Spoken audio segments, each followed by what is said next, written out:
HMP Shepton Mallet, sometimes known as Cornhill, is a former prison located in Shepton Mallet, Somerset, England. It's the United Kingdom's oldest prison.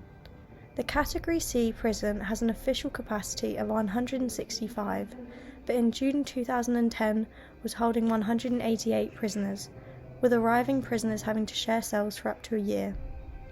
The prison was decommissioned in 2013 and is now run by the Campbell Group as an interactive tourism destination. They offer guided tours, ghost tours, and other activities. Shepton Mallet Prison was established as a house of correction in 1625 to comply with the 1610 Bidwell Act of King James I, requiring that every county have a prison. At the time, all prisoners, men, women and children, were held together in reportedly dreadful conditions. The prison is divided into 4 wings. B Wing, the largest Victorian wing, with a capacity of 94 inmates over 3 floors. C Wing, a similar layout to B Wing, but with a capacity of 43 inmates over 3 floors. A Wing, a long narrow wing with cells on one side, set over 3 floors with a capacity of 37. And D Wing, a closed wing over 2 floors with a capacity of 15 inmates. And a segregation, which was 3 cells separated from the rest of the population with a 24-hour watch cell. In 1790, additional land was purchased to extend the prison, and around this time, men and women began to be held in separate areas. Further extensions were carried out from 1817 to 1822, with the prison holding about 200 prisoners. In 1823, a large treadwheel designed by William Cuckbit and built by the Slothers of Bath was added to the prison. Men who had been sentenced to hard labour would serve their punishment on this.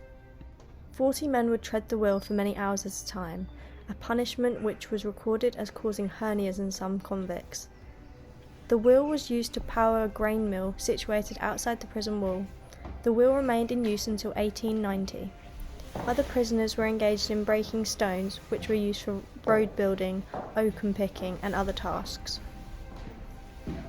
Ilchester Gallows closed in 1843, with the inmates being transferred to Shepton Mallet and Taunton. In 1845, the prison was recorded as holding 270 prisoners. By 1897, the population was only 61, overseen by a governor, 3 wardens, 6 assistant wardens, and a night watchman.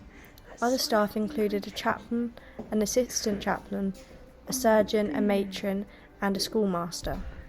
In 1884, it was designed as a country gallows for Somerset and under the Princeton Act of 1877.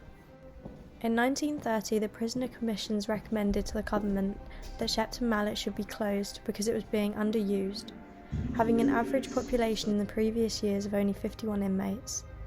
The prison closed in September of that year, with the prisoners and some of the staff transferring to other jails in neighbouring counties. The prison itself remained empty except for a caretaker until the outbreak of the Second World War. At the start of World War II, the prison reopened to become a British military prison, known as the Glass House. This changed in 1942 after the US entered the conflict and took over the prison. At one time between 1942 and 1945, over 700 US servicemen were incarcerated here. 16 US servicemen were also hanged, and a further 2 executed by a firing squad during these years. Throughout the war, the Old Women's Wing became a top-secret repository for the National Service Archives, as 300 tons of records from archive material was moved from the Public Records Office in London for safekeeping. This included such priceless items as the Magna Carta Doomsday Book. After the Americans left at the end of the war, the prison reverted back to a British military prison. It was during this time that the prison held the infamous London gangsters, Ronnie and Reggie Kray. The prison was returned to civilian use in 1966. It was initially housed for prisoners who, for their own protection, couldn't be housed with run-of-the-mill prisoners. It was also for well-behaved first offenders.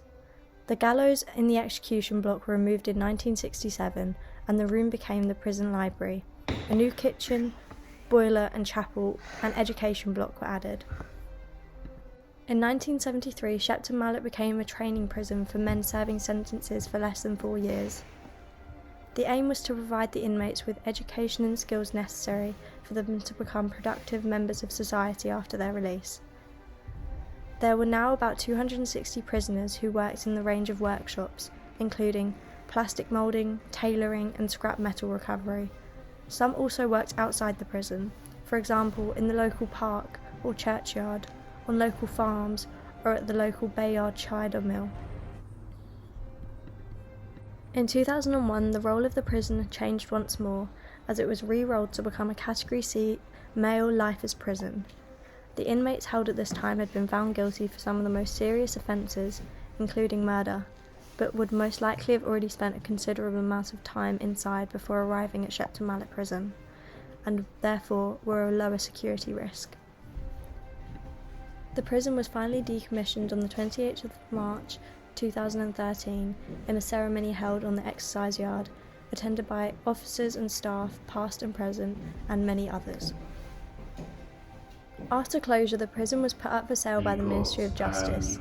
The original deadline to declare a preferred bidder for the site was at the end of March 2014, but this was put back until mid-August. Proposals for the site included converting the prison into a heritage centre with a hotel, bar and restaurants, as well as housing, or converting it into a complex with a museum, gym, hotel, or potentially ghost and horror tours. The proposals were all rejected in October. On the 24th of December 2014, it was announced that Shepton Mallet, along with Dorchester Prison, Gloucester Prison and Kingston Prison, had been bought and sold to City and Country. It's now open as the public historical tourism destination, offering guided tours, ghost tours and a variety of other activities. The prison is associated with many tales of paranormal activity and ghosts, the most famous being the White Lady. In the 1970s, the Home Office were requested to investigate some strange happenings in one of the wings. An increase in prisoners requesting additional bedding due to the cold draft was becoming an issue, and the occasional smell of sweet perfume that would drift about the prison. Prisoners were becoming uncomfortable in their cells, and officers were starting to refuse working night shifts. The Home Office carried out a 3-day investigation, and the results remained inconclusive. As the years passed, new reports were coming in as the drafts would continue, and so would the smell of the sweet perfume. Some night officers would report seeing shadows of a white figure standing on the stairs. The story of the White Lady was revealed after some research. She had murdered her husband and was brought to Shepton Mallet Prison for her final days before being hanged in the town centre. The night before her execution, she was offered a final request. She asked to wear her wedding dress. The morning of her execution, the door to her cell swung open, and to the surprise of the officers, her lifeless body laid there on the bed. The officers silently checked her body for a reason behind her death. No marks were found, and it was concluded that she must have died of a broken heart. She is said to still wander the wings and has been reported to be seen on multiple occasions, and if she isn't seen, the smell of a sweet perfume has been reported to waft through the prison. Thank you for listening, that's all for today. But if you'd like to see the prison with your own 2 eyes, and you're brave enough, feel free to go and do a ghost tour.